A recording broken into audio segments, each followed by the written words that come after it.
Você não se torna humilde tentando ser humilde. Você se torna humilde constantemente tentando realizar coisas que estão fora do seu alcance. Isso prepara, trabalha e aprofunda aquilo que você já possui. Estudando e... É tudo isso que faz você chegar lá. I think you gotta have a dream. The School of Greatness. Yeah. Please welcome Lewis Howes. Eu quero te perguntar sobre atenção plena, porque é algo sobre qual eu ouço as pessoas falando muito. Atenção plena. Quando eu tive o Sadhguru, que esteve aqui no programa também, ele disse, eu não gosto da expressão atenção plena, porque sua mente está muito cheia e você realmente não quer ter a mente vazia, essencialmente. Você quer ter paz na sua mente para que você possa ir mais fundo e meditar e orar. E você diz algo interessante, dizendo usar o silêncio para ouvir nas entrelinhas. Então você pode compartilhar o que isso significa, ouvir nas entrelinhas, através da oração, meditação, cuidado. O que é que significa tudo isso?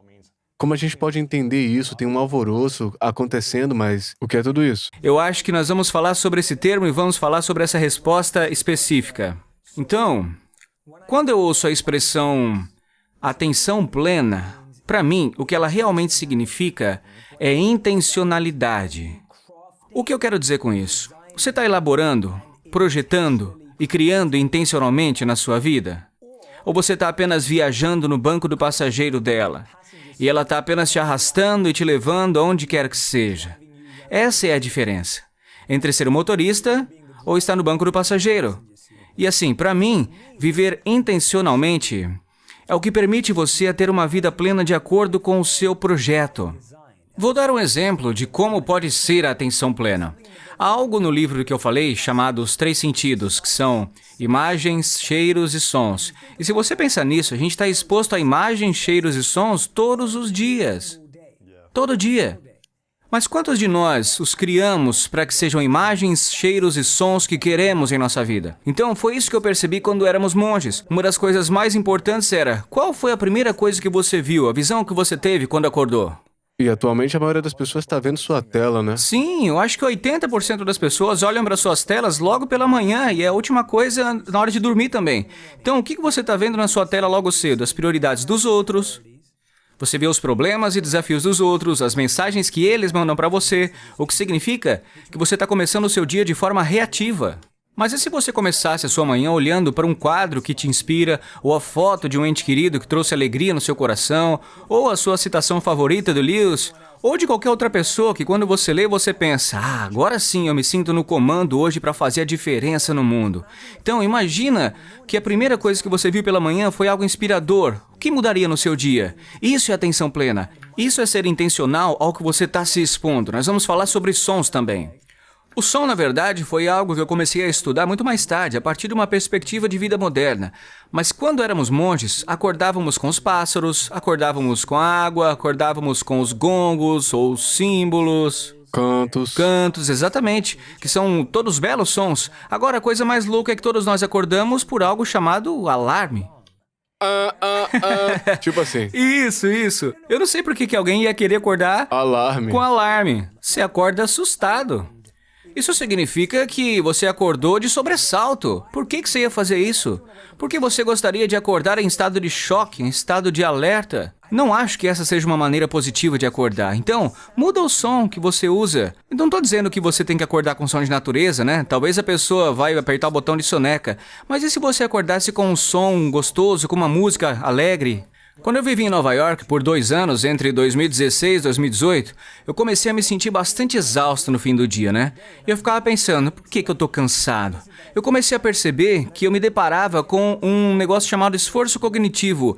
Significa que muitos dos sons que a gente ouve em Nova York são sons insignificantes para nosso cérebro processar. Perfuração, barulho de obra, tem buzina de táxi, tem tráfego, tem trânsito, muita barulheira que fica difícil. Pessoas gritando umas com as outras. Pessoas gritando umas com as outras. Então, todo esse som é chamado de esforço cognitivo, onde seu cérebro agora está tentando entender um som sem sentido. Ou também é do tipo, devo ter medo? É um som alto, meu cérebro começa a lutar ou fugir, tipo, preciso me proteger, então você está sempre em estado de alerta. Isso, tipo as sirenes. Você ouve a sirene, né? A quantidade de sirene que eu me lembro de ter ouvido nas ruas. Agora, quando você ouve uma sirene, elas têm um gatilho emocional. Aquilo traz uma resposta emocional. Então, pensa no seu dia. Pensa quando você volta para o trabalho. Mas agora você está trabalhando em casa, né? Mas que som seria bom você ouvir depois de um dia de trabalho? Quando você planeja bem a sua vida, isso é chamado de atenção plena, isso é intencional. E finalmente, o cheiro. O cheiro é um sentido tão poderoso que a gente nem está muito ciente. Olha, quantos de vocês, quando sentem o aroma da sua comida favorita, já não começa a imaginar como se estivesse saboreando Você tá assim? salivando pra caramba. Sim, você está salivando, porque você já pode saboreá-la pelo cheiro, porque cada vez que você pizza. entra nesse...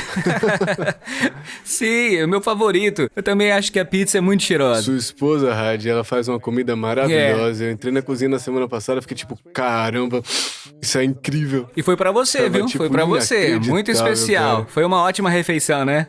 Foi uma refeição muito boa, né? E ela ficou contente com o quanto você comeu. É, você Exatamente. Traga um É. ex-atleta pra sua casa, você vai fazer ele comer tudo que você Ela falou tem. assim, eu nunca vi alguém comer tanto.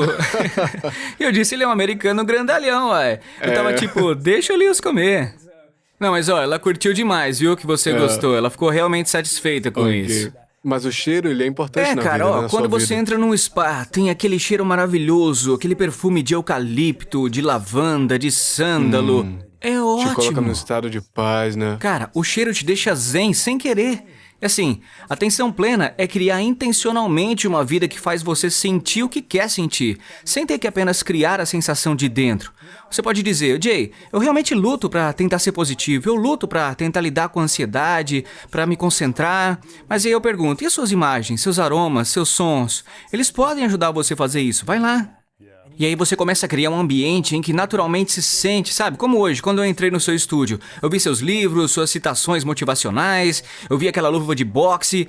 E aí de repente você fala, cara, que demais, sabe? Você fica positivamente engajado aqui.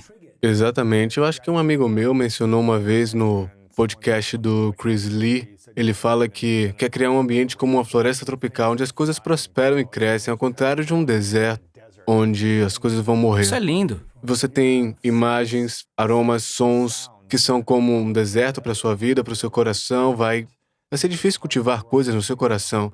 Mas se você cria uma floresta tropical, tipo onde as coisas possam crescer, tem água, natureza, ar fresco, coisas assim, você pode realmente começar a cultivar esse crescimento. Você mencionou sobre criar e planejar sua vida. E quanto você acha do mundo que recebemos por estarmos aqui? E quanto do mundo nós mesmos é que criamos? Sim, essa é uma bela pergunta.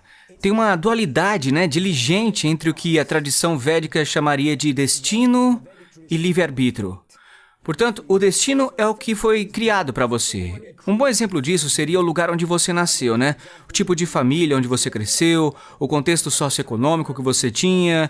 Já estava lá quando você chegou no mundo. Mas dentro disso, você tinha escolhas de livre-arbítrio, né? Você tinha a escolha de fazer o que todo mundo no seu bairro estava fazendo, ou então de se aperfeiçoar, de escolher alguma coisa e de repente fazer algo diferente. Você teve a escolha de ter um relacionamento com uma pessoa em particular ou não ter. Portanto, o que acontece é que estamos constantemente criando novos espaços a partir dos quais nós temos escolha. E assim, você vê como essa dualidade, né, entre, certo, agora eu estou nessa situação e agora qual é a minha escolha em relação a isso?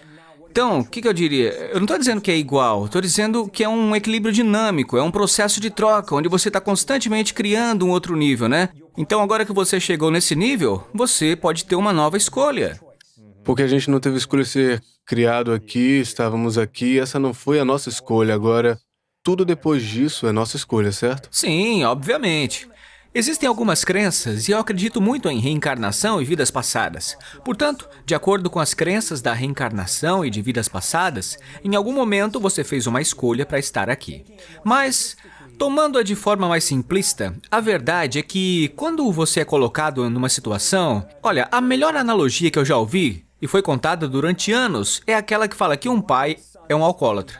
E um dos seus filhos passa a beber porque o pai é alcoólatra. Mas o outro filho nunca coloca bebida na boca porque o pai é um alcoólatra. Então, eles foram expostos à mesma situação, ao mesmo cenário. Mesmo ambiente. O mesmo ambiente. E ambos fizeram escolhas diferentes com base em sua experiência. E esse é o elemento da escolha. Esse é o elemento que deveríamos estar tentando fortalecer em nossas vidas. Porque podemos ficar dizendo, estou limitado pelo meu ambiente ou fui restringido pelo meu ambiente. E é verdade, há tantos de nós que foram limitados e restringidos. Mas agora você está repetindo isso?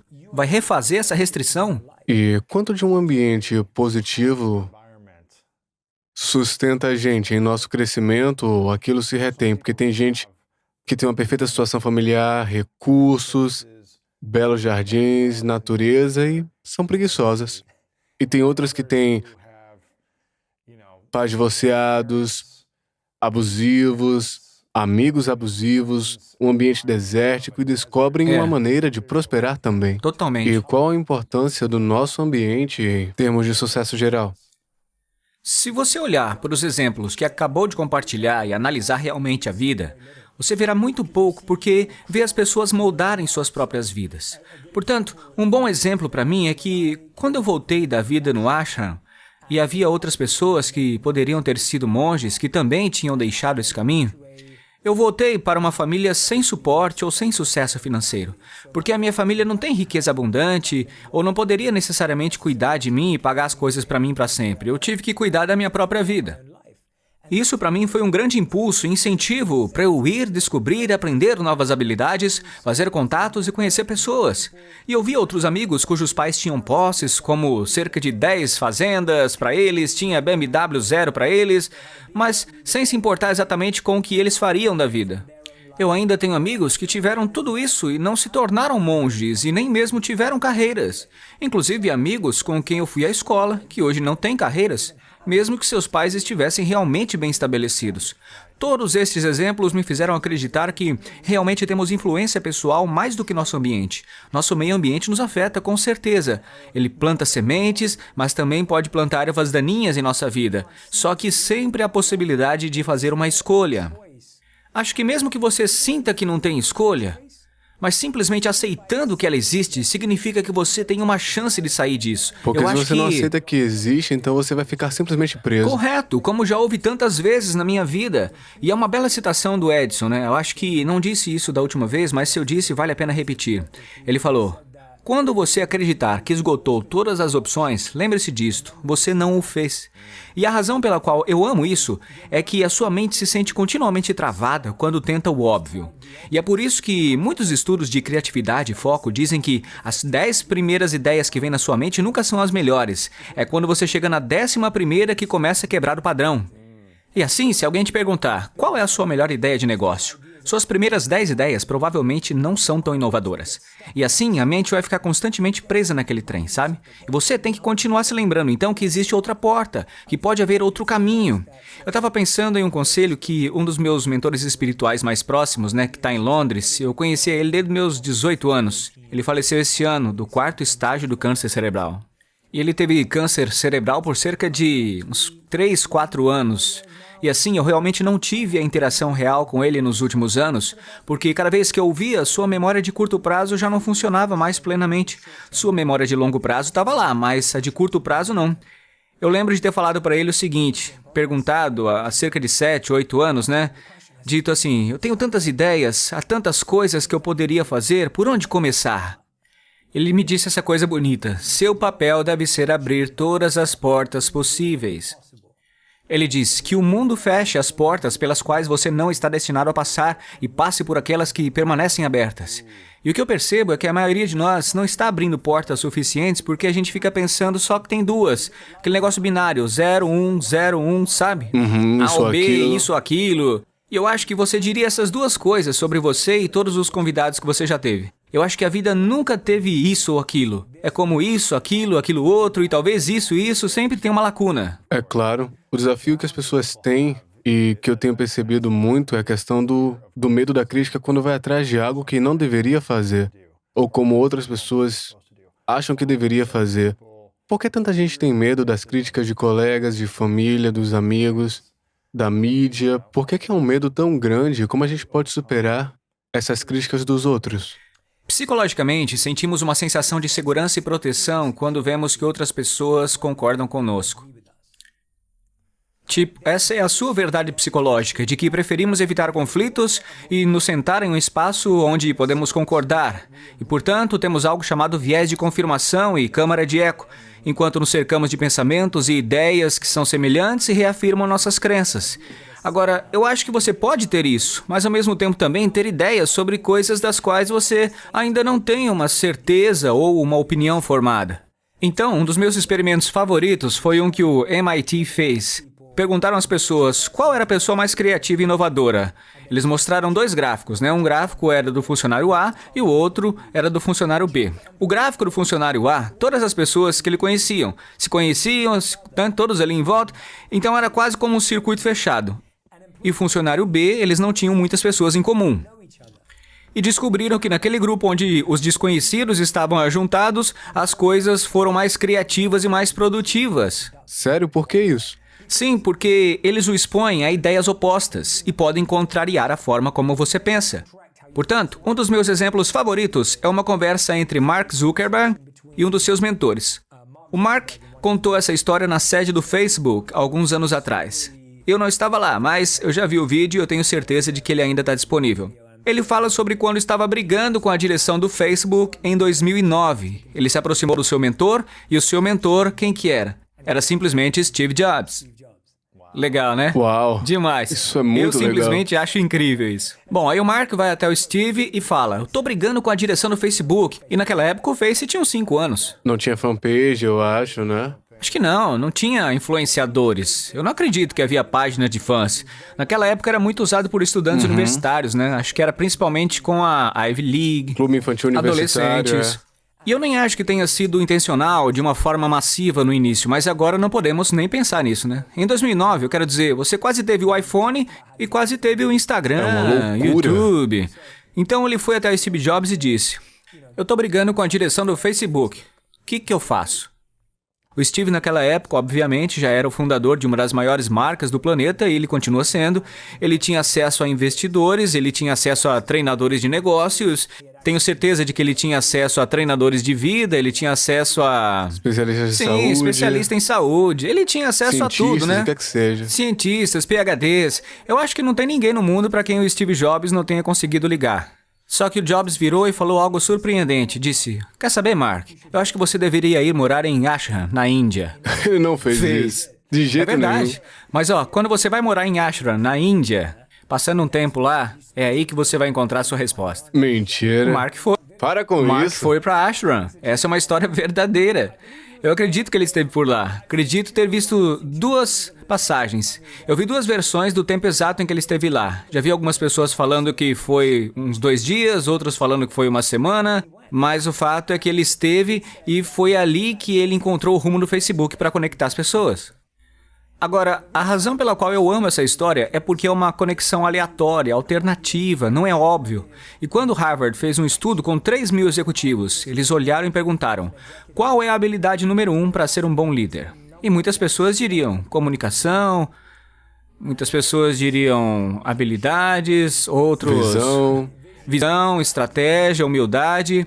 E a resposta número 1 que obtiveram de 3.000 executivos foi a única palavra que se chama associação. Isso significa a capacidade de detectar padrões onde todos os outros não os veem. E essa é uma conexão que os verdadeiros líderes podem detectar. Padrões e conexões em anomalias. Então, a maioria das pessoas pensam: o que um Ashram tem a ver com a plataforma tecnológica? Mas é aí que você expande a sua mente para encontrar respostas que você nunca esperou. Quão importante é criar um tempo sozinho, com barulhos, pessoas, trabalho, para permitir que sua mente cresça. É um único exemplo desse silêncio, acho que você mencionou isso.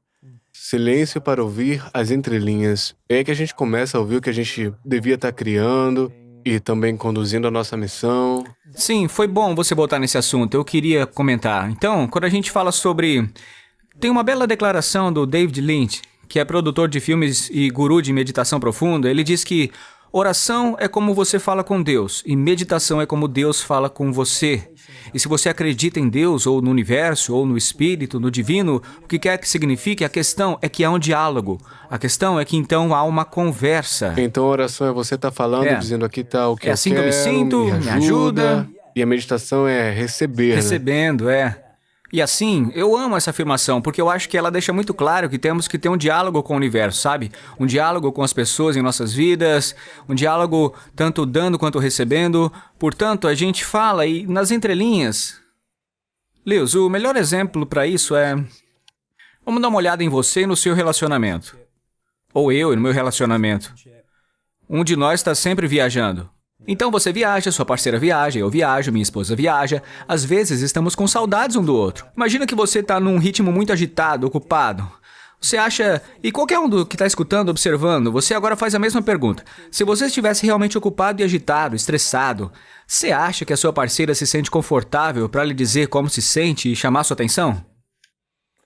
Se eu tô ocupado, estressado, minha parceira me diz o que eu sinto em relação a ela mesma, ou Você acha que elas se sentiriam confiantes em falar, Lewis, eu preciso falar algo importante agora?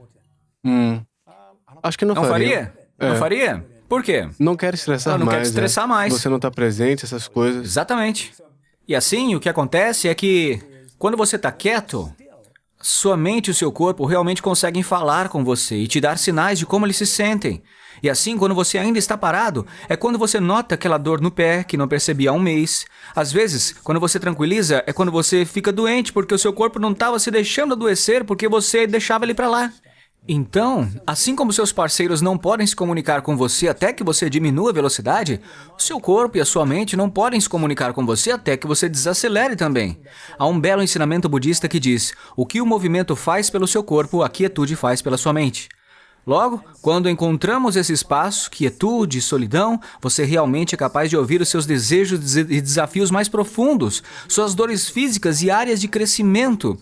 É uma das razões pelas quais, quando as pessoas meditam, elas se sentem sonolentas depois e pensam que estão fazendo errado. Mas, na verdade, é certo, porque a meditação acabou de dizer para elas que elas precisam dormir mais.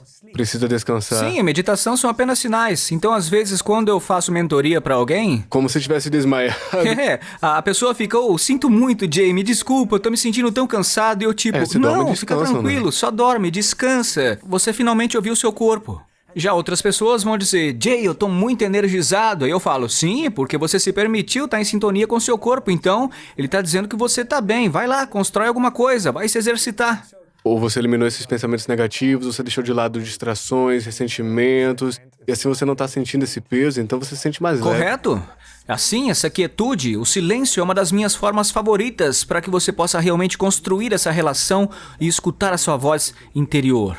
E existe silêncio demais, como se você dissesse, tá bem, 5 horas por dia, um ponto de inflexão onde você fica, ok, tá 2 horas todas as manhãs, mas as pessoas dizem, ok, só tenho 20 minutos, cara, e aí? Sim.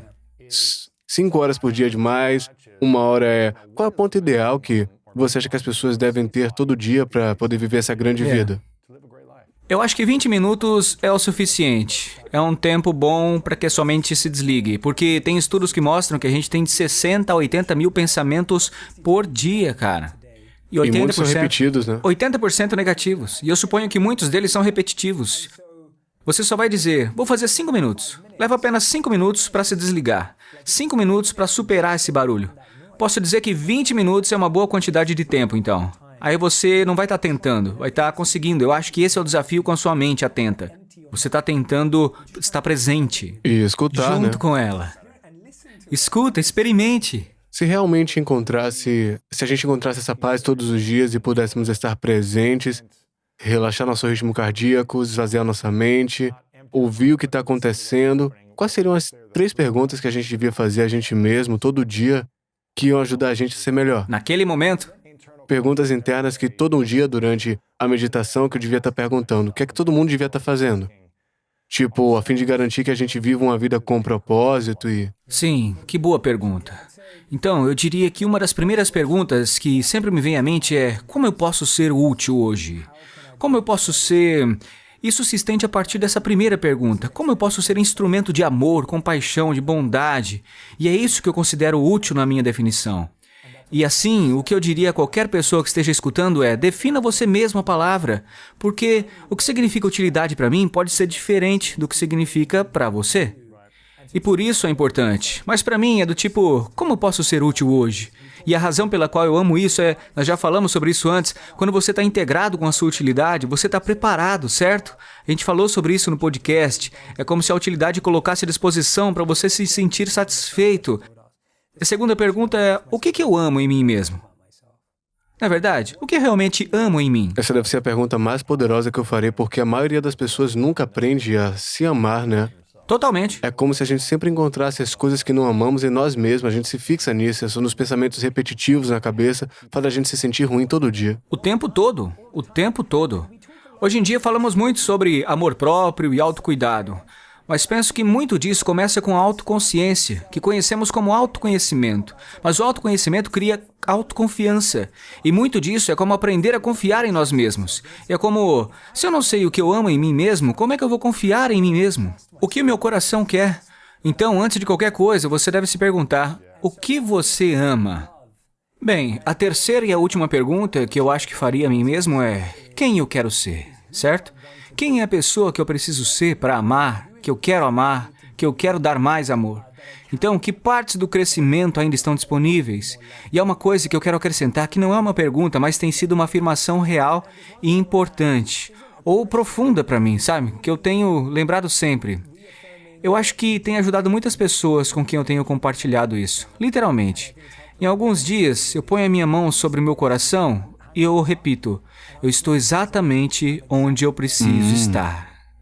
Tão real. E é um lembrete tão bom. Se você literalmente coloca a sua mão no coração e simplesmente diz, eu estou exatamente onde eu preciso estar, você deixa de se perder no futuro, deixa de se preocupar com o passado e percebe que tudo o que você precisa aprender, tudo o que você lê agora mesmo para fazer uma mudança está no agora. Está tudo aqui.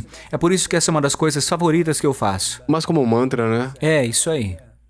Eu acho tão difícil que as pessoas de hoje, elas se comparam com todos online. Então, sobre não estar onde querem estar, não ter a carreira, ou o relacionamento, ou o corpo, o que quer que seja o segmento, a atenção. Muitas pessoas se comparam a outras em seu espaço, tipo amigos e família também, e não se sentem o suficiente. E assim, quando a gente diz a si mesmo, eu estou exatamente onde eu preciso estar, isso ajuda a eliminar essa sensação de não ser suficiente. Sim, você está certo, porque a gente está sempre sentindo que está à frente. Sentimos como, estou melhor do que todos, eu estou ganhando o jogo, ou mais frequentemente a gente se sente atrasado, né? Falando, puxa, eles acabaram de ser promovidos, foram pedidos em casamento, seja o que for, ou tá na frente ou tá atrás. Tiveram o primeiro filho, o que Eles quer já que tiveram o seja, primeiro filho, já compraram a primeira casa, seja o que for. E nós estamos sempre nos sentindo adiantados ou atrasados. E assim, quando você diz para si mesmo, eu estou exatamente onde eu preciso estar, você percebe que não está à frente ou atrás. E o problema é que se você pensa que está na frente ou atrás, então você está sempre se comparando. Enquanto que se você está onde precisa estar agora, você só precisa chegar na próxima fase de onde você está. E outra coisa, você só se antecipa a si mesmo estando presente consigo mesmo. Eu acho muito difícil dizer isso quando você tá num lugar desafiador na sua vida. Eu tô exatamente onde eu preciso estar. Tô quebrado, meu cachorro morreu, minha namorada terminou comigo. É difícil aceitar isso. Eu estive lá, sei que você esteve lá também. É desafiador dizer que, olha, minha vida tá onde eu preciso estar nesse momento. Quando você não se sente assim, mas eu acho que você pode aprender a aceitar.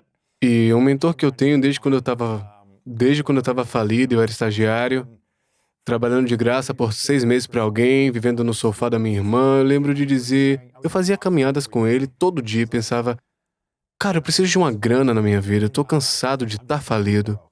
E ele disse algo que eu nunca esqueci, disse, o dinheiro vem quando você tá pronto. E eu pensava, cara, eu tô pronto agora, eu sei que eu quero ter uma grana.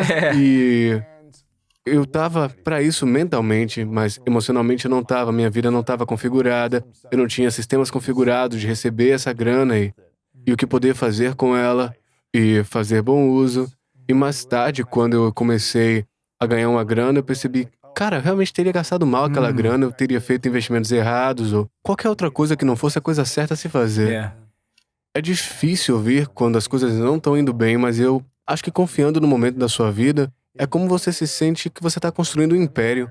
Há 7 anos atrás eu não ia estar pronto para isso. Talvez você estivesse, mas eu não estaria pronto, ou uma rede social não estava no momento correto para sua mensagem estar lá fora, né? É isso aí. Eu acho que se não tivesse ido para a escola de monges, porque eu acho que você pode conseguir o sucesso, mas ainda assim se sentir extremamente insatisfeito. Ou usar mal o sucesso? Eu não creio que isso possa ser imputado a ninguém, porque ninguém jamais foi ensinado a lidar com o fracasso ou o sucesso. Não há aula sobre como lidar com o fracasso ou o sucesso. Mas o engraçado é que essas são as duas coisas mais extremas que todos nós experimentamos. E as coisas de que temos mais medo, sucesso e E o fracasso. sucesso? Então, como lidar com o fracasso? Se você pudesse dar uma mini aula magistral agora mesmo, o que é que você ia sugerir para as pessoas que têm medo de fracassar e como lidar com isso? Tá. Acho que uma das minhas primeiras opiniões sobre o fracasso é não levar isso para o lado pessoal. Eu vou dar um exemplo disso. Quando eu estava me candidatando a 40 empresas e todas me rejeitaram antes de ter uma entrevista, tudo que eu recebi era uma resposta automática dizendo: sua candidatura não foi aceita. Eu não posso levar isso para o lado pessoal porque eles não me conheceram pessoalmente, não tiveram uma interação comigo. Eles apenas viram meu nome, viram que eu sou monge há 3 anos e esse currículo é inútil. Quero dizer, qual que é a sua capacidade? Se sentar em silêncio, em quietude? Claro, ninguém quer contratar um monge. E assim eles o rejeitam, mas não é pessoal, porque eles não me conheciam, entendeu? E se eles tivessem encontrado com Certo, você? esse é o primeiro passo. Então, não ter medo do fracasso. Vou dar um exemplo. Eu e você, a gente chama incontáveis convidados para o nosso podcast, não é? Dizem que não o tempo o tempo inteiro. todo. Mas se eu não ouvir diretamente do convidado esse não, ele não é um não. Tipo, a equipe de alguém pode dizer não, o assistente de alguém pode dizer não, de relações públicas pode dizer não, mas até que o convidado não fale, não é não. Ok, mas quando dizem não, Então aí sim você tem um não. então como você lida com esse tipo de falha? Então eu vou lidar com o fracasso quando alguém me encontrar pessoalmente e falar. Tipo, não, Jay, você é horrível, eu não quero lidar com um monge nunca na minha vida, eu nunca iria no seu show, eu nunca quero te ouvir, então como é que você lida com esse tipo de fracasso? Então, eu já ouvi você dizer isso, eu já falei algumas vezes, eu tenho certeza de que isso já foi repetido aqui, em torno de como eu acredito genuinamente que o fracasso tem retorno. E assim, pra mim, é como se o fracasso tivesse a capacidade de realmente lhe dizer o que você precisa melhorar. Agora, não é pra melhorar pra chamar a atenção deles. É melhorar pra acertar nas decisões que você tem que tomar. É, os resultados que você quer, Os né? resultados que você deseja. E não faça esse resultado em cima da pessoa que te disse não. Não tenta usar o fracasso como uma forma de provar que a outra pessoa tá errada. Porque o que acontece quando a gente prova que os outros estão errados? Quando você prova que os outros estão errados, você tá querendo a validação deles. Mas, e se eles não ficarem impressionados quando você tiver certo? Você perde de novo. E você gastou esse tempo todo, energia, anos talvez, pra provar algo errado. Eu já tive nesse lugar muitas vezes, você pensa, me senti bem por um momento e depois eu me senti Totalmente. vazio. E assim, é o que acontece com o fracasso. E a segunda parte é que você tem que ver o fracasso como uma melhoria. Se eu for completamente honesto, todos que me rejeitaram em minha vida até agora me deixaram mais faminto, me ensinaram muito mais sobre mim mesmo e me fizeram melhorar o meu jogo. E eu acho que se o fracasso não te faz melhorar no seu jogo, é o mesmo que perder em um esporte, sabe? Quando você falha e perde jogos, ganha jogos nos grandes palcos. Você não tinha habilidades, não tinha um trabalho de equipe, não tinha fome suficiente. Não tinha seja lá o que comunicação for. suficiente. Algo estava faltando, você vai querer rever o filme do jogo, verificar as estatísticas, ver o que poderia ter feito melhor, tentar melhorar para o próximo jogo. Eu acho que muitas pessoas podem fazer isso na vida, mas a gente tem tanto medo de continuar no próximo jogo da vida, como se tivesse sido rejeitado uma vez e dói muito. Como as pessoas podem aprender a superar essa dor de rejeição e continuar? Nos esportes, felizmente, tem uma temporada, você pode jogar 30 jogos de basquete, perder os 2 primeiros e dizer, eu não vou desistir do resto da temporada, você continua jogando. É. Mas na vida muita gente para de jogar. Por quê? Eu acho que isso também é um ótimo treinamento mental. Eu acho que o esporte é um ótimo treinamento para a mente, porque você tem que aparecer no próximo jogo. Mesmo que você tenha perdido e se sinta mal, que não se sinta bem, tem que ir. E uma das coisas, antes de mergulhar nessa questão, uma das coisas que você me fez lembrar, Leos, o último documentário de dança, né? Então, aquela temporada em que o Michael Jordan é estrela, todos estão de acordo que ele é um dos melhores jogadores, e eles continuam perdendo, cara. Não chegam nas Não finais. chegaram, eles perderam. Então eles percebem que precisam pegar a equipe. Eu acho que eles trazem Dennis Rodman e começam a trazer todos esses outros jogadores que se fortalecem, sabe? Tipo, imagina se eles tivessem falado, não, a gente tem o melhor jogador do mundo, vamos fazer assim. Eu acho que eles não teriam chegado lá não, sabe? Mas o treinador Phil Jackson teve que se adaptar. Então você está dizendo, por que sentimos essa dor na rejeição e como lidamos com isso, né? Eu acho que sentimentos... Essa dor é porque a gente olha para o fracasso, sabe? A gente vê isso como uma definição completa de nós, entendeu? Estamos olhando como Tem aquela famosa declaração do tipo, o fracasso é um evento, não uma pessoa. Eu não sei quem disse isso, mas é uma daquelas afirmações que realmente gruda, como se o fracasso fosse um evento e não uma pessoa. Enquanto que nós começamos a pensar que somos o fracasso, quando diz, eu sou um fracasso. Exatamente, como se tivesse essas palavras, né? Eu sou um fracasso, fui rejeitado. Mas, não é você, é o seu pedido que foi rejeitado. Os esforços, né? Seus esforços, o seu esforço específico nesse momento foi rejeitado. Seu exame específico nesse momento foi reprovado. Você não falhou, você não é um reprovado. E assim você tem que se desligar, se distanciar desse evento. O que é interessante é que ninguém que tenha tido sucesso em tudo que fez jamais contou uma boa história. Tipo, as melhores histórias são as que superaram o fracasso e a adversidade, não as que disseram, tudo foi fácil pra mim, todo mundo me amou, todos aceitaram minhas ações, eu não precisava trabalhar duro, isso veio até mim sem esforço. As pessoas, elas não se importam com isso, não tem uma boa história, não é um ser humano inspirador. É o ser humano que teve que lidar com a adversidade que a gente realmente admira. Mesmo que eles tenham tido alguns momentos de desânimo, é uma história muito melhor de ouvir sobre o fracasso de alguém do que ouvir como eles tiveram sucesso. Totalmente. E essa é uma bela lição, que um dos maiores erros que cometemos é não estudarmos as histórias dos grandes. Então, quantas vidas de pessoas você estudou do começo ao fim? Se você estudou a vida de alguém do começo ao fim, eu acredito genuinamente que essa é a habilidade essencial necessária. Eu diria que as pessoas que eu admiro, eu estudei suas vidas do começo ao fim. Eu sei por que tomaram más decisões, o que consideram ser boas decisões. E aí o que acontece? Eu posso absorver isso. Existem autobiografias e biografias lá fora, há podcasts como o nosso, onde as pessoas veem e ouvem as histórias das pessoas. Se você não estudou a história de alguém, então você não pode seguir esse caminho, porque cada vez que você recebe uma rejeição, então cada vez que eu recebo uma rejeição, eu penso no Steve Jobs sendo expulso da sua própria empresa. Loucura. Cada vez que eu falho, eu penso no Michael Jordan perdendo um jogo. Cada vez que eu me canso de treinar, eu penso no Cristiano Ronaldo repetindo exercício. Essas são as dicas visuais de que precisamos, mas você só recebe essas dicas visuais se tiver feito a pesquisa e o estudo. Então você diz, se o Steve Jobs foi expulso da sua própria empresa, mas depois ainda teve a ousadia de ir e construir a Pixar como conhecemos hoje, então eu acho que eu também posso conseguir. E a Apple não está onde está hoje sem que ele tivesse sido expulso, aprendido as lições, tendo humildade, como ganhar alguma compaixão, tudo aquilo que as pessoas diziam que ele não tinha naquela época e ele aprendeu ao ter sido expulso, começar outra coisa, trazer outra perspectiva. Como você chamou a associação, é? Tipo algo assim? Sim, associando, é. Tipo como se ele fosse capaz de ir a outro lugar, detectar tendências diferentes, voltou para a Apple e construiu para ela chegar onde ela chegou hoje, né? E provavelmente a Apple não está onde ela está hoje sem essa rejeição. É muito louco só de pensar Certo? nisso, né? Exato. Então, se ele realmente continuasse dizendo, vou fazer do meu jeito, é assim que as coisas são, provavelmente ia ter alguns outros desafios, né? Sim, absolutamente. E eu acho que quanto mais se estuda a vida de pessoas inspiradoras, e isso é o que eu diria, todos deveriam escolher suas 3 pessoas inspiradoras e estudá-las, sabe? A vida completa, Vida né? completa.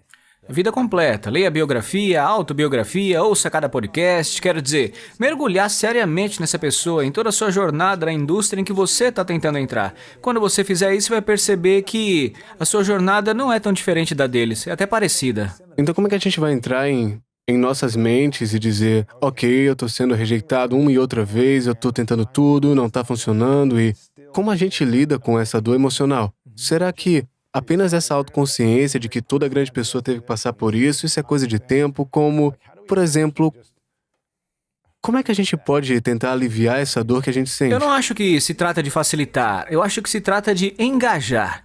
E eu acredito que o engajamento faz a flexibilização, na minha opinião, pelo menos. Portanto, o que eu quero dizer com isso é que por trás dessa dor está uma compreensão de que eu não tenho essa habilidade, ou é uma compreensão de não me esforcei o suficiente, ou é um entendimento de talvez haja apenas outra opção. Porque adivinha, às vezes você pode ter feito o melhor discurso do mundo, você acabou de ter um executivo ali que não gosta da sua vibração, ele não gostou. Continue. Só continua. Tipo, você só tem que perceber que você só tem que envolver essa dor na descoberta, né? E isso facilita, porque quando você descobre como, tudo isso... Por exemplo, vamos pegar meu podcast. O meu produtor de podcast, a equipe que deveria produzir meu podcast, me abandonou 2 semanas antes da gente lançar o podcast. Eu pensei que tinha isso já alinhado com eles, né? Eu tava realmente animado. Nunca tinha lançado um podcast antes. E eu pensei, nossa, vai ser incrível, cara. Eu tava lá na Índia. meditando na viagem anual que eu faço. Eu voltei e a primeira notícia que eu me lembro de receber foi: a produção parou. Eu marquei que eu iria lançar meu podcast no Dia dos Namorados de 2019. Eu tinha meus episódios gravados com a minha esposa, eu já tinha ido e feito conteúdo, então, só para saber o quão ruim era aquele aviso prévio de 2 semanas, eu já tinha ido até para Mônaco e entrevistar o Novak. Eu já tinha entrevistado Lily, entrevistado Russell Brand em Londres. Obviamente, essas pessoas são todas muito amigas, né? Pessoas que eu conheço. Então, por isso elas estavam muito felizes de estar no podcast, mesmo começando. Eu já tinha feito todo esse esforço, já tinha criado todo o conteúdo eu mesmo. Tudo o que essa empresa de podcast ia fazer era me ajudar na divulgação, mas 2 semanas antes eles pularam fora. Aí eu falei pra mim mesmo: tudo bem. Posso sentar aqui e ficar muito triste, ou vou me recompor e vou continuar. E assim, a única coisa que eu percebi foi que, na verdade, acabou sendo perfeito. Porque agora eu sou dono do meu próprio podcast, eu tô completamente consciente de cada parte dessa jornada, e isso me deu mais confiança em mim mesmo, né? De que eu poderia me recompor quando for necessário. E eu acho que é isso mesmo que nos falta, confiança. Porque às vezes parece que a gente tá sempre esperando que alguém nos fale o que fazer. E eu acho que se a gente voltar àquelas 3 perguntas que você trouxe quando você está se sentindo um fracasso uma e outra vez, ou você sente uma sensação de eu não sou suficiente, ou voltar a essas 3 perguntas e dizer: como é que eu posso ser útil hoje? O que é que eu posso amar em mim mesmo? Então, quando todo mundo diz não, o que é que eu amo em mim? Para se lembrar de não ser validado pelas opiniões dos outros e que quem eu quero ser para que eu possa me amar? Exatamente. Em quem eu preciso me tornar? Tipo, quem eu preciso me tornar para que eu possa me amar? E se eu continuar me concentrando nesse processo, o processo é o prêmio, né? Eu tô curioso sobre o sucesso, então. Falamos sobre como lidar com o fracasso, mas como lidar com o sucesso? Porque isso, na verdade, quando eu perguntei à maioria das pessoas, 50% delas que se sentem fracassadas, e algumas dizem: por que você ia ter medo do sucesso? Mas tem muita gente que tem medo disso, tipo peso, pressão, posso manter isso, minha família e amigos não vão me apoiar e vão tentar me puxar de volta para baixo. Como é que a gente lida com o sucesso? Porque não ensinam isso pra gente. Então, como você acha que a gente deve lidar com isso? Uma das minhas maneiras favoritas de lidar com o sucesso é continuar tentando ser a pessoa menos bem-sucedida da sala. É a pessoa mais burra da sala. Sim, porque na verdade essa seria a pessoa mais inteligente, né? Eu acho que mesmo se você tiver sucesso, não fica apenas no topo da montanha, não fica apenas no topo do prédio. Volte a descer as escadas, continue construindo, continue vivendo como aquela pessoa que te levou lá. Porque você só chegou lá porque começou de baixo, certo? Ninguém começa por cima. E aí então você começa por baixo e vai construindo. Foi essa mentalidade que você começou que te levou até onde você está agora. E assim você quer continuar redescobrindo essa mentalidade e as novas partes dela, onde você está sempre tentando se desafiar. E assim, para mim, uma das melhores maneiras de lidar com o sucesso é continuar expandindo as metas. Continue ampliando as metas, continue tornando-as mais difíceis de alcançar e desafiando a si mesmo. Porque quando você se desafia e se empurra para fora da zona de conforto, você fica naturalmente humilde quando está caminhando para o desconhecido. Tenho certeza que você já passou por isso às vezes, né? Como entrar numa sala e de repente falar assim: caramba, como que eu cheguei até aqui? Sentado na mesa, tipo, por que eu tô aqui, cara? Sim, talvez você pode cair na síndrome do impostor, né? Que pode ser a sua própria negatividade, mas parte disso só me deixa sentir como um novato novamente, né? Apreciando aquela sensação, falando: cara, que incrível. Você aprende a ser grato. Aí você para de pensar: eu ganhei tudo isso, fiz tudo isso sozinho, sou autossuficiente. Não, você começa a reconhecer a gratidão por todas as pessoas que te ajudaram. Então, pra mim, no sucesso, a primeira coisa é você ser grato por todo mundo que te ajudou a chegar lá, sabe? A segunda coisa é, continue sempre se desafiando, porque quanto mais você está fora da zona de conforto, mais naturalmente você permanece humilde. Você não é humilde tentando ser. Você se torna humilde tentando fazer coisas que estão fora do seu alcance, o que te faz se preparar, trabalhar e fazer diferente. Pratique tudo isso. Tudo isso faz você ir lá novamente. E a terceira coisa que você faz com sucesso é tentar compartilhar com os outros. Você tenta usar suas plataformas como uma oportunidade para dar plataforma para outras pessoas, para que elas possam subir também, porque você vai se lembrar do que já recebeu. Sim, como as pessoas o apoiaram, deram uma oportunidade, ou deram uma entrevista, ou algo assim, Sim, logo porque no início. começo alguém teve que te dar uma oportunidade. né? Alguma coisa, uma sabedoria, Vindo no seu podcast, uma citação, o que dando quer que um seja, né? insight. Isso é verdade. Sim, ou até mesmo rejeitando você, como se indiretamente alguém tivesse que fazer algo. É engraçado porque eu adoro essa abordagem de de ser humilde quando se tem sucesso. Eu também acho que, me avise se você acha que eu estiver errado. Eu sinto que, às vezes, a gente chega num lugar onde a gente acredita outras pessoas, tipo, não é sobre mim, é sobre a equipe, é sobre isso. Eu vejo isso também, onde as pessoas, elas são mais extremas e pensam, eu sou o cara, e depois outras que pensam, sabe de uma coisa, não fui eu mesmo, foi Deus, foi a equipe. Então, acho que há um equilíbrio de... Eu adoro o discurso do Snoop Dogg que ele fez, onde... Acho que foi na Calçada da Fama de Hollywood, onde ele diz, eu quero agradecer a mim mesmo, porque todas as noites que eu me atrasei, por todo o trabalho duro, superar a rigidez, como se ele dissesse, eu quero me agradecer por ter aparecido, e também a gente deve se reconhecer, porque... as pessoas, elas ajudaram a gente conseguiu orientação e acesso, mas o Snoop Dogg ainda teve que aparecer. Ele investiu horas, tempo e fez resultados, né? Eu acho que, me corrija se eu estiver errado, é bom a gente se reconhecer pelo trabalho, a janela de oportunidade, as coisas que a gente faz e... Com Ou se certeza. trata de ser humilde e reconhecer todo o resto. Eu acho que é sobre ser honesto. Uhum. É sobre honestidade, né? Tipo, humildade significa ser honesto. É como a capacidade de dizer, é por isso que essa pessoa merece crédito, é por isso que eu mereço crédito, isso é pra cada um. É como quando você escreve agradecimentos no seu livro, não é? Você escreve, né? Então, eu me lembro desse processo sendo feito, realmente pensando, quem que ajudou a escrever esse livro de diferentes maneiras e todos que recebem a sua linha de reconhecimento de que fez a diferença ali. É claro que o seu nome vai pra capa porque foi você que escreveu, né? Mas como você deseja que todos recebam crédito, na medida em que vai citando, e assim, você nunca quer que alguém se sinta que não recebeu o crédito que merece, sabe? Ao mesmo tempo, você não quer dar a alguém mais crédito do que ele merece. O objetivo do crédito é fazer algo que seja justo, e pra mim isso é honestidade, humildade. E a arrogância, o orgulho, é quando você começa a sentir que só você fez por si mesmo. E todos nós sabemos que isso simplesmente não é verdade. Eu não posso dizer que fiz tudo sozinho, de forma nenhuma. Definitivamente não dá pra dizer isso, né? Eu também não posso dizer que foram todas as outras pessoas que fizeram. Então, é aí que tem uma honestidade, uma humildade, sabe? Vivendo juntas. Reconhecendo tudo sobre isso.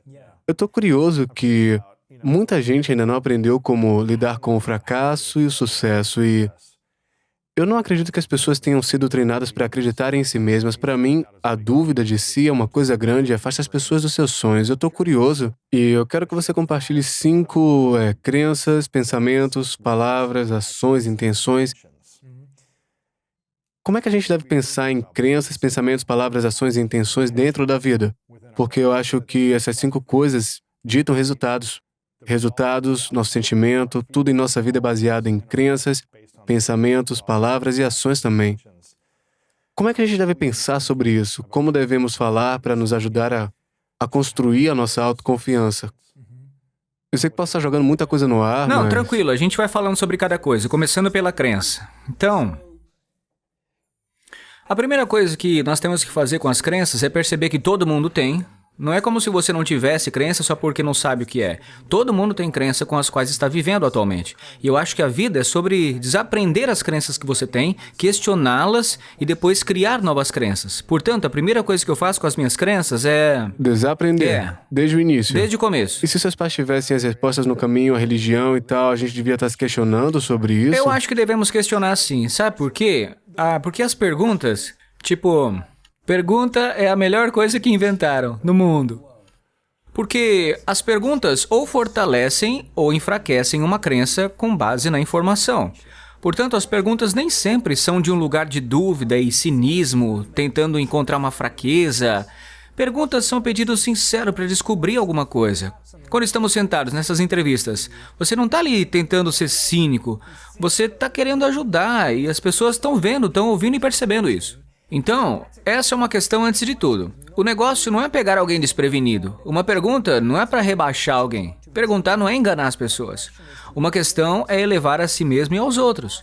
E quando você faz uma pergunta dessa maneira, a resposta pode fortalecer uma crença que você já tem ou enfraquecê-la, ou então apresentar uma nova. Por que a gente fica tão frustrado quando as nossas crenças são questionadas? Quando temos uma crença que colocamos no mundo, ou questionamos essa crença de alguém, porque as pessoas ficam tão abaladas quando atacam, elas quebram, o que quer que seja, e Por que isso acontece? Porque as pessoas não dizem apenas, ok, isso é interessante, eu vou É que a gente olhar mais define para a isso. nossa identidade pela crença. Imagina que você tá num desses cursos de trilha, assim. Você tá numa corda, tá sendo instruído a balançar para a próxima corda. Mas para pegar a próxima corda, você precisa soltar essa daqui. Mas você tá assustado porque essa daqui é a sua segurança. Então a sua crença atual é a sua segurança. E quando você tem que considerar se agarrar a outra crença e lidar com essas duas juntas, você tem medo de que se essa daqui não for firme, eu vou cair, cara. Portanto, as pessoas têm a sua crença atual como uma rede de segurança. E assim, mesmo que seja errado, isso ainda faz elas se sentir seguras e elas se sentem confortáveis. E nós não queremos nos sentir desconfortáveis. Preferimos ficar nessa corda segura. Como nos sentimos confortáveis em questionar nossas crenças, mas não se apegando em nada? Bom, percebendo que você não precisa mudar de ideia ou não precisa deixar o que você pensa para se entreter e procurar saber o que existe além disso, ser curioso. É explorar, né? Isso vale para tudo, é explorar, experimentar. E ao vivenciar, você pode tanto fortalecer a crença que já tem, ou isso vai te ajudar a encontrar uma nova. Mas você tem que explorar, experimentar, vivenciar. O problema é que a gente está só pensando na teoria e não vai para a prática. A gente não experimenta o benefício. E é isso que eu adoro quando você fez no seu passado, a gente falou sobre isso, como você cresceu numa religião, começou a estudar religiões e disse, ok, vou experimentar isso aqui e ver no que é que onde vai dar. E isso se aplica, posso abrir mão de algo daquilo em que eu cresci, sem fazer nada de certo ou errado, quer dizer, o que é que funciona para Correto. você, certo? Eu acho que fazer essa jornada experiencial de fazer perguntas a partir de diferentes crenças permite que você diga, ok, isso está funcionando para mim ou não preciso mudar. Exato. Eu não gosto disso, eu vou continuar crescendo a partir daqui, né? Sim, definitivamente. Eu desejo segurança e proteção. Então, o que você está falando é que quando eu tinha cerca de 15, 16 anos, costumávamos comemorar o Natal todos os anos, né? E o Natal é provavelmente minha época favorita do ano. Quando a gente está falando sobre isso, tá ouvindo canção, tá decorando. Natal para mim é... Presentes. presentes. Então, eu cresci numa cultura onde celebramos o Natal, mas o Natal era um presente, era um jantar de família. E porque eu estudei na Inglaterra, nós festejávamos todos os feriados religiosos. Então, sabíamos de todas as principais histórias por trás de cada grande religião mundial. E também, eu me lembro de celebrar o Natal em casa, né? Mas pensando, eu não sei muito sobre Jesus. Eu não deveria me conectar com Jesus, porque o Natal é sobre ele. Então eu comecei a ir a uma igreja ali, por curiosidade, né? Eu não estava tentando ser um cristão, não estava tentando ser um hindu ou qualquer outra coisa, sabe? Era um interesse, uma curiosidade. Eu estava querendo saber o que há em Cristo que criou esse dia e que dura milhares de anos, que as pessoas em todo o mundo comemoram. Deve ter algo ali, né? Então, eu sinto que a gente fica tão assustado porque nós queremos designações claras, queremos um título claro, né? De eu sou isso ou eu sou aquilo, porque isso nos dá uma sensação de segurança e proteção. Mas as respostas realmente surgem na curiosidade, não na segurança, E não é? o que essa identidade nos faz de uma maneira boa ou negativa? O lado positivo é que cria uma... Não se trata apenas de uma identidade religiosa, qualquer mas identidade, qualquer qualquer identidade, identidade. sabe? Agarre essa identidade de si mesmo. Sim, porque no lado bom é que você está rodeado de mais pessoas que pensam igual. Então, se você é um podcaster, você vai sair mais com podcasters. E aí vocês vão se aperfeiçoar nisso, mas... O erro é, eu só posso ser um podcaster, mas não posso escrever um livro.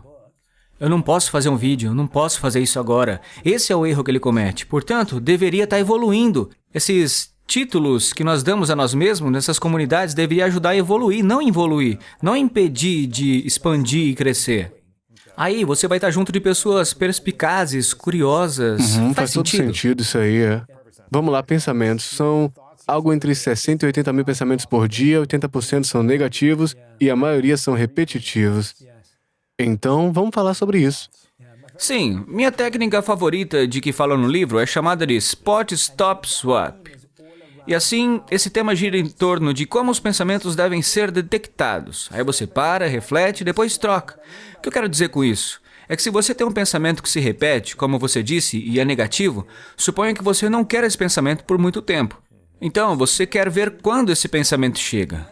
Ele surge quando você está perto de certas pessoas? Ele surge quando eu estou em uma determinada plataforma de mídia social? Surge quando eu vou a um lugar em particular? Onde fica isso? Qual é a semente desse pensamento, não é?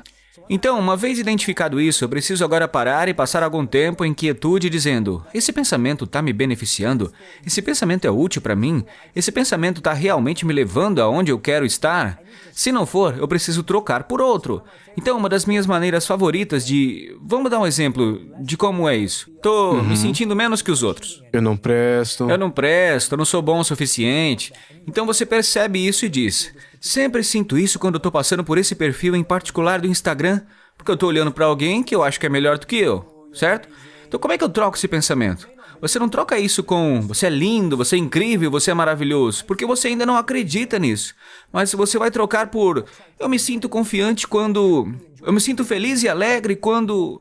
E aí você identifica esse quando que te faz sentir essa boa emoção. Então, não minta pra você Não mesmo, minta né? pra si mesmo, porque mentir não vai te levar a lugar nenhum. E se você tá perdendo sua integridade pra você mesmo, Isso. você se torna menos confiante no geral, né? Sim, eu me sinto feliz quando eu faço algum exercício, eu me sinto feliz quando eu tô com a minha esposa. Cara, tem uma linha que todo mundo fala que é tipo, finge até você conseguir, mas de verdade você devia enfrentar até conseguir, né? Enfrentar seu medo, sua dúvida e dizer, ok, o que é que eu posso fazer pra melhorar até que eu me sinta melhor sobre isso?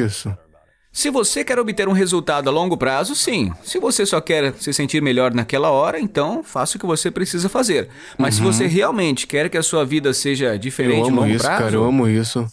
Os pensamentos podem transformar sua vida de uma maneira positiva ou negativa, né? Isso. Eu sinto que esse é o fundamento das nossas vidas, o que a gente pensa. O melhor exemplo para falar sobre isso é o filme A Origem. Você olha como uma porta é plantada na mente de alguém, como... Nesse filme, Leonardo DiCaprio, na mente da sua esposa, ele planta um pensamento de que isso não é real. E esse pensamento, ele se transforma numa crença. Uma crença que é muito forte, é uma loucura isso. Não é? E é como se... Isso é literalmente o que um pensamento pode fazer. E você vê isso no filme do Coringa. Então eu fiz um episódio inteiro no ano passado que foi todo sobre saúde mental e o Coringa. E você olha para as histórias do Coringa, ele está tentando trazer alegria para os outros, mas todos o tratam mal. E assim um pensamento se forma. Eu não sou digno, eu não sou valioso, meu pai não me quer, ninguém me acha engraçado, todos riem de mim, mesmo quando eu vou na televisão. Essa ideia se torna realidade. E agora eu entendo que isso é um filme de ficção, mas a questão ainda é que a gente vê isso acontecendo na realidade, que os pensamentos têm a capacidade de se tornar isso. E eu esqueci a palavra que Leonardo DiCaprio usa. Como câncer, alguma Sim, reflexão. como um câncer na mente, certo? Ele se expande. Então por isso que a gente tem que aprender a detectar e trocar esses pensamentos o quanto Pois antes. é. Então você deve se perguntar sobre tudo e se questionar sobre as crenças e detectar, parar, trocar ideias. E quantas palavras? Qual a importância das coisas que saem da nossa boca para a existência? Olha, para falar a verdade, eu realmente acredito que é o que significa quando se fala da atenção plena. Como assim? Chama-se Lista de Emoções de Harvard, mas eu mudei o nome para Vocabulário Emocional porque eu acho que soa melhor. Portanto, vocabulário emocional. Olha, se você olhar para todo o vocabulário emocional do mundo, ele é bem limitado. A gente usa umas 5 palavras para descrever praticamente tudo, né? Tipo, é bom, ou é mal, é ok, é tudo bem, é então... Então, como é que tá a sua semana? Ah, tá bem. Como é que tem sido o seu dia? Ah, tá ruim. Certo, E aí, como é que ok, você tá se sentindo? Então, entendeu? São palavras limitadas e isso pode estar bem para a maioria das pessoas, mas em seus relacionamentos pessoais? É tão importante expandir o seu vocabulário emocional? Portanto, essa tabela que Harvard fez, que qualquer um pode encontrar apenas digitando Lista de Emoções de Harvard no Google lá, isso significa o seguinte: quando você está triste, você realmente mostra o que sente? Então, ele vai te dar toda essa lista de emoções que estão sob essa palavra triste, né? Você está irritado? Você está ofendido? Você está desapontado? Você ficou decepcionado? Quanto mais você expande o seu vocabulário emocional, mais você pode diagnosticar como se sente. Interessante. Quanto mais você puder dizer para o seu parceiro, amigo... É assim que eu me sinto. É assim que eu tô me sentindo de fato. E esse é um dos maiores erros com as palavras. Pensamos que as nossas palavras significam a mesma coisa sempre. Tipo, quando você diz amor, alguém pode pensar que é pra sempre. Quando eu digo amor, eu tô pensando só nessa noite, certo? E é literalmente assim que a palavra amor, ou cuidado, ou casamento, ou pra sempre é mal usada. É abusada, é jogada fora porque significam coisas diferentes. E o significado que nós damos está baseado naquilo que nós experimentamos na vida. Nossas crenças? Sobre nossas crenças, nosso nascimento. Cultura, experiência. Sim, tudo. Isso forma o significado, né? Portanto, eu realmente acredito que no nosso relacionamento, em nossa comunicação com as palavras, nós as definimos. Quando você diz, sim, nós somos melhores amigos, o que isso significa de fato para você? Como se fosse uma parceria nos negócios, um contrato. Certo. Mas em nosso sentido emocional, nós também precisamos definir os termos. E não fazemos isso emocionalmente o suficiente. E é aí que a gente se sente emocionalmente como se alguém estivesse quebrando esse contrato com a gente, né? Só que você não tem um contrato feito, entendeu? Nunca comunicou Não comunicou. o significado das palavras. Exatamente. E é por isso que as palavras são poderosas. Mas só quando a gente concorda com a definição que elas têm. Quais são as palavras que a gente tem que eliminar do vocabulário e quais são as palavras que a gente tem que acrescentar e usar mais? Então, as palavras que devemos usar mais em nossa vida são as palavras que nos dão a sensação certa do que a gente está sentindo. Tipo, vou dar um exemplo. Em vez de você ficar falando, nossa, eu só trabalho, eu tô muito cansado, eu tô exausto. Agora eu tô mais consciente disso, eu fico cauteloso ao falar uma coisa assim. Porque eu percebi que durante muito tempo eu só ficava repetindo, nossa, eu tô cansado, eu tô exausto, nossa, eu não aguento mais, eu tô morto. Eu ficava repetindo isso sem pensar pra minha esposa, pra minha equipe. Tô sobrecarregado, estressado. Isso ainda acontece. Não é que eu seja perfeito, mas eu fui tomando consciência disso. Percebi que eu não me sinto melhor ao falar essas coisas. Na verdade, o que eu tava querendo é uma validação do outro. Tipo, nossa, como você trabalha duro, como você é incrível, blá blá blá. Então, eu começo a perceber que isso é para uma validação. Ok, eu tô cansado, mas por que eu não falo apenas, bom, vou tirar um tempo para descansar hoje. Eu vou arranjar uma hora aqui para me restabelecer. Preciso ter a certeza de que hoje eu tenho algum tempo para mim. Quando você não apenas diz, nossa, eu me sinto incrível, porque eu não me sinto incrível de verdade. Mais uma vez, você não mente para si mesmo, você está tentando criar palavras que realmente te ajudem a conseguir o que você precisa. Então você fala, bom, eu tô cansado, então o que eu realmente preciso dizer é, eu preciso descansar um pouco mais hoje, dormir mais cedo. Aí você vai falar, tudo bem, tipo falando pra rádio, né? Rádio, eu acho que eu vou dormir cedo hoje à noite. Ok, tá tudo bem. Mas se você falar, pô, rádio, eu tô cansado, isso vai ativar um padrão negativo de reclamação, de choramingar e vai criar isso em você. E qual a diferença entre um mantra positivo e um falso pensamento positivo? Porque existe um poder do pensamento, mas se ele não for verdadeiro com o que você sente de verdade, pode ser falsidade consigo mesmo e você vai se sentir mal. Então, como é que a gente pode ter um mantra positivo, ditado, pensamento que apoia o crescimento em oposição a eu tô bem ou essas coisas? Sim, é exatamente isso que eu tô tentando evitar. Porque quando eu tô cansado, se me disserem pra ficar apenas repetindo, eu tô saudável, eu tô animado, eu tô energético, eu posso aguentar por mais uns 30 minutos. Mas eu não vou aguentar por mais 30 dias ou 3 anos. Então, pra mim, tem que encontrar uma ligação entre os mantras positivos e o ato, a ação. Por exemplo, se eu estiver cansado e ficar falando, bom, acho que eu preciso comer na hora certa, é isso que vai resolver o meu cansaço a longo prazo? Ou eu digo, preciso dormir cedo hoje à noite, porque é essa ação que vai resolver o cansaço. Então, pra mim, o mantra positivo tem que estar ligado a uma ação e um hábito que realmente vai te aliviar no longo prazo, daquela dor, daquele mal, entendeu? Ou como, preciso ter a minha agenda mais organizada às segundas-feiras de manhã. Meu exemplo favorito com isso, deixa eu ver. A definição que eu acho que a gente vê mais acontecendo assim é a definição a respeito de tempo, né? Por exemplo, um amigo chegando e falando, nossa, meu parceiro não passa tempo comigo. Tempo, ou eu não tenho tempo suficiente. O que eles realmente estão dizendo é que, do ponto de vista de um parceiro, eu realmente quero energia, intimidade, presença, atenção. Sua atenção, Entendeu? Você não está pedindo tempo, você está pedindo atenção. Eu tive amigos que passaram fins de semana fora, né, com seus parceiros. E aí, quando eles voltam, seu parceiro na segunda-feira de manhã fala, eu queria que a gente tivesse mais tempo juntos. O parceiro, ele tá pensando, bom, a gente acabou de passar o fim de semana juntos. Mas o outro tá dizendo, não, é que enquanto a gente estava na praia, estava trabalhando. E aí você percebe que nunca era sobre tempo, era sobre atenção, intimidade, presença. Assim, se a gente não definir essas palavras, todas elas vão precisar de definições, porque se você não definir, as pessoas vão quebrar aquele contrato emocional e você não vai ter como fazer nada. Vocês não estavam alinhados no seu contrato, Tava né? nada. Você só acredita que, ele me entende, ela me entende, é assim que a minha vida tem que ser, e a de vocês também, né? Exatamente. E quais são as ações que a gente tem que acrescentar mais em nossa vida e quais eliminar? Acho que as ações que deveríamos acrescentar mais em nossa vida são as que criam hábitos positivos. Acho que deve ser orientado pelos hábitos. Tem que ser coisas que possamos repetir. E em Pensar como um Monge, eu falei sobre os 4 hábitos-chave do seu dia a dia, que são agradecimento, inspiração, meditação e exercício, né? Que é o acrônimo AIM. Por isso, reserve mais tempo no seu dia para agradecer, inspirar, meditar e também para se exercitar. Essas são as 4 ações que eu acho que todo mundo deve fazer diariamente, né? Porque quando você está agradecido, você aumenta a sua imunidade, você aumenta a sua autoconfiança, você aumenta o seu humor. Porque se você falar, as pessoas me amam, isso significa que eu sou importante. As pessoas se importam comigo, isso significa que eu tenho algo com o que me importar. Isso vai aumentar o meu humor. Então você fica agradecido e impulsiona esse relacionamento. E quando você agradece alguém, agora você aumenta a sensação de eu tenho pessoas em minha vida que se preocupam comigo e eu me preocupo com elas. Tanta coisa sai dessa única ação, né? Inspiração, insight, ouvir um podcast, ler um livro, ler uma citação. Quando você faz isso, novamente, você se sente animado, entusiasmado, como se estivesse aprendendo, como se a sua mente realmente estivesse funcionando e que essas coisas te levam a algum lugar. Portanto, isso é uma grande ação.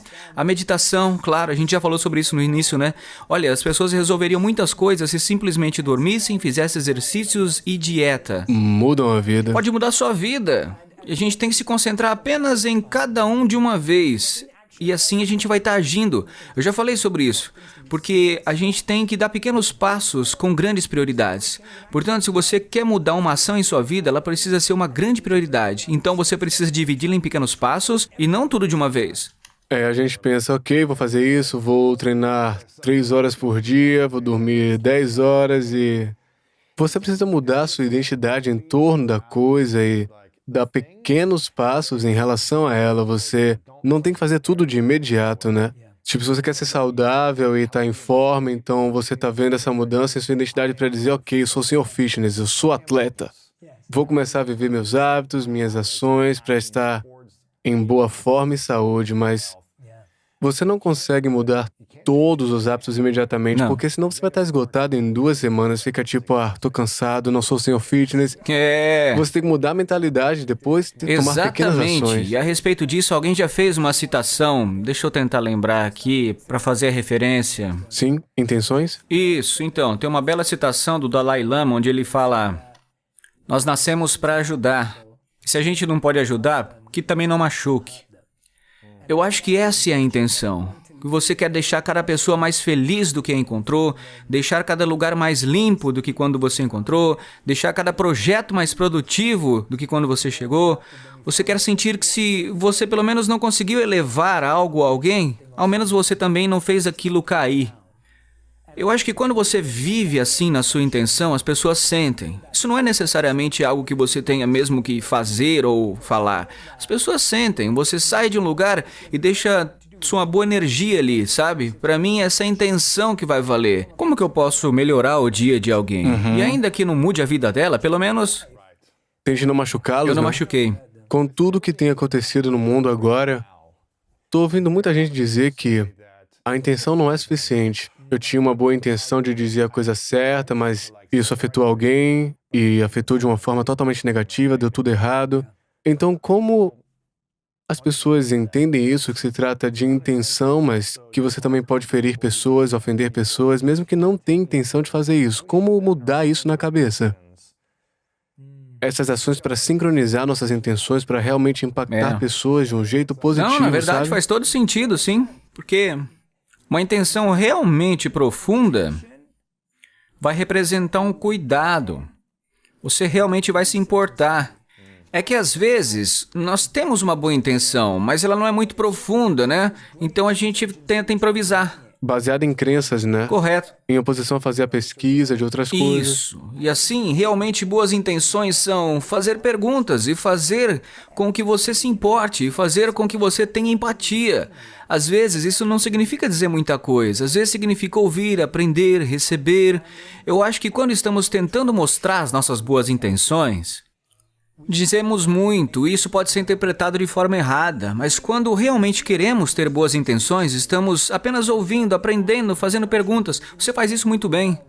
A gente pode estar aqui ou pode estar num jantar. O Lewis vai fazer muitas perguntas, mesmo que a gente esteja jantando. Eu vou para frente, para trás, fazendo perguntas, mas você realmente é uma pessoa curiosa e inquisitiva no sentido positivo. E é por isso que as pessoas se sentem confortáveis ao seu redor, para se abrir, compartilhar, porque sentem que você está realmente ouvindo elas. Então, isso acontece quando a gente está praticando, né? E a segunda parte é que mesmo que você faça uma dessas coisas, haverá pessoas que ficarão ofendidas. Portanto, mesmo que você domine a maneira de se comunicar e realmente se importe e faça pesquisa, haverá pessoas que ficarão ofendidas. E o que você tem que perceber é que nesse momento tem muito mais gatilhos. Muitos. Na vida de todos, e há gatilhos profundos lá também, há gatilhos históricos. Há tanta coisa acontecendo que você não pode fazer nada a respeito. E eu acho que algum de nós vai pensar, como que eles se ofenderam comigo? Eu me esforcei tanto. Mas é tipo, não faça isso ser sobre você, porque há tanta coisa em jogo aqui, tem muito mais coisa acontecendo. Então, de novo, tentamos refletir por que queremos ser queridos ou considerados como apoiadores. Mas não estamos percebendo que há muito mais em jogo. Muito mais. Então, se você fez a sua parte, você pode ficar tranquilo com isso. Isso é algo que a gente conversou na sua casa em algumas das noites em que eu estive lá, falando sobre desapegar. Tipo, desapegar de como as outras pessoas reagem e como respondem a você, porque é muito difícil se você está apegado ao resultado das opiniões dos outros e deixar que isso não te afete. Eu passo muito também. por isso também. Quando eu sinto que as pessoas não estão vindo até mim, eu falo, calma aí, cara, eu não tô tentando machucar ninguém.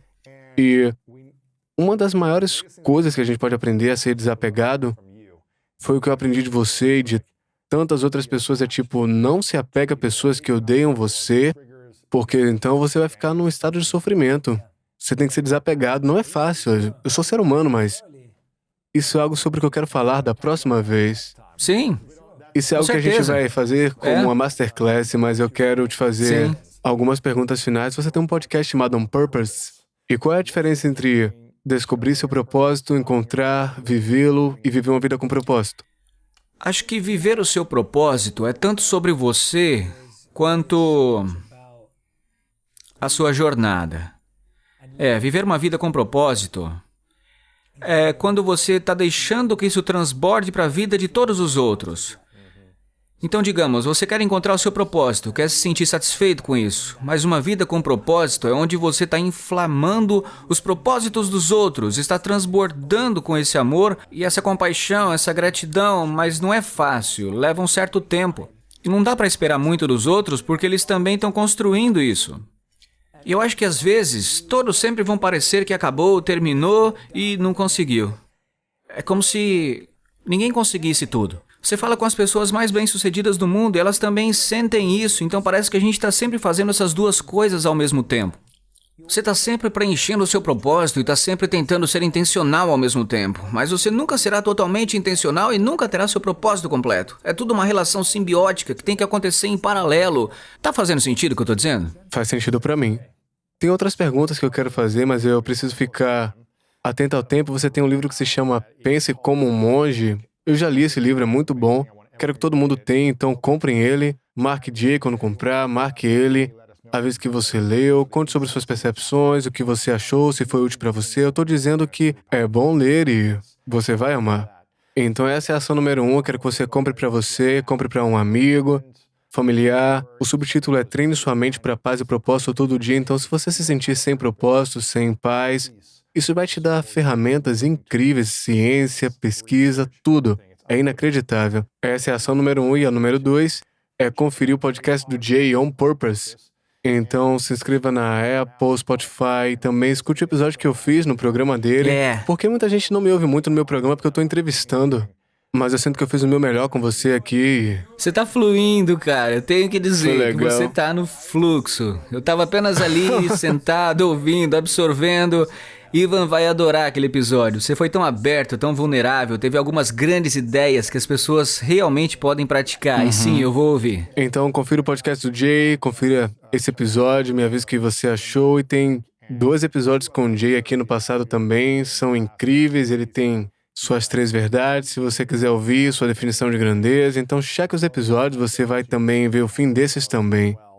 Cara, eu te agradeço porque você tem muita sabedoria, muito amor, você traz paz e a cada espaço que você vai é muito legal isso, cara. Obrigado. Portanto, eu sou muito grato pela nossa amizade e pelo seu tempo hoje. Eu sinto que a gente podia continuar pela Masterclass e a cada vez que eu Mas a digo gente isso aqui é faz uma isso quando tá Masterclass... junto. Falamos isso na outra noite. É. Foi, a gente naquela só tá noite. registrando isso. 3, 4 horas. Isso é normal pra nós. Mas isso é o que há de tão especial, sabe? Pra mim, são aquelas partes especiais da amizade que tornam isso mais divertido, muito mais divertido.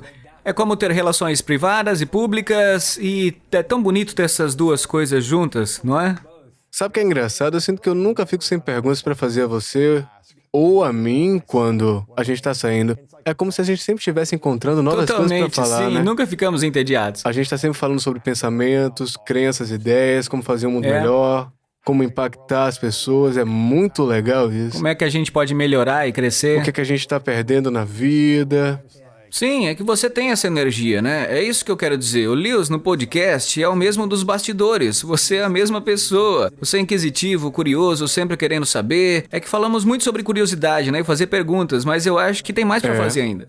Realmente enriquece as relações quando você tem uma mente curiosa. Mesmo que você esteja com um parceiro, você pode continuar fazendo perguntas interessantes e perguntas diferentes. Vai fazer você olhar pra ele de um jeito diferente. Essa relação vai crescer e evoluir.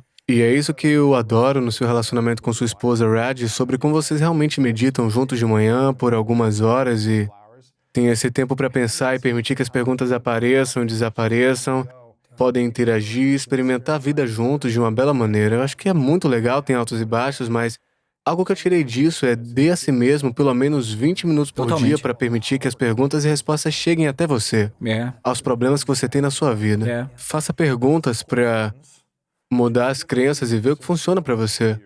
Se certifique de identificar, parar, trocar pensamentos pra te apoiar, ser útil pra outras pessoas. E também de usar ações que tenham hábitos positivos. Também que suas intenções não sejam ferir as pessoas e sempre questionar suas crenças. Então faça essas 3 perguntas todo dia. Como é que eu posso ser útil hoje? O que é que eu posso amar em mim mesmo? E o que é que eu quero ser pra que eu possa me amar? Então se você fizer essas perguntas, você vai viver uma vida melhor, cara. Jay, meu amigo, te amo, cara. Eu amo a Escola da Grandeza. Agradeço muito. Valeu demais. Muito legal. Garanto um livro dele, confira o podcast. E a gente vai vê-lo em breve. Demais. Foi incrível. O que quer que aconteça na vida ao seu redor, isso não o fará sofrer de verdade. Uma vez livre do sofrimento, somente quando você estiver livre do sofrimento, livre do medo do sofrimento, você explorará a sua vida em toda a sua profundidade e dimensão.